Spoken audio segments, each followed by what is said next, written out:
இத்தனை கோடி மக்கள் இருந்தும் இவர்களுக்கு அதிகாரம் வரவில்லை என்றால், சாதி மதங்களாக பிளந்து பிரிந்து நிற்பதால் ஓர்மை இல்லை. ஓர்மை இல்லாதால் அரசியல் வலிமை இல்லை. அரசியல் வலிமை இல்லாதால் அதிகார வலிமை இல்லை. இவ்வளவுதான். இதைத்தான் நம்முடைய ஐயா காப்பா அறவாளன் தன்னின பகை என்கிறார். தேவேந்திரரை நிறுத்தினால் தேவர் போட மாட்டார், நாடாரை நிறுத்தினால் கோனார் போட மாட்டார், பறையரை நிறுத்தினால் படையாச்சி வாக்கு போட மாட்டார். இப்ப எப்படி தமிழ் தேசிய மக்களுக்கு, தமிழின மக்களுக்கு அதிகாரம் வரும், அரசியல் வலிமை வரும்? ஆனால் கருணாநிதி பேரனுக்கும் பேத்திக்கும் ஓட்டு போட்டு விடுவார். ஏன்? இதுதான் இங்க இருக்கிற கொடுமை. ஒரு கவுண்டர் நாட்டாண்டால் அந்த சாதி ஆதிக்கம் பெறும் என்று மற்றவன் நினைக்கிறான்.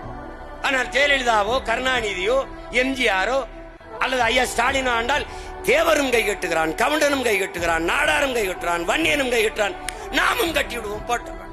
அதனால மொத்த வீட்டுக்காரனே ஆண்டுட்டு போயிடலாம்.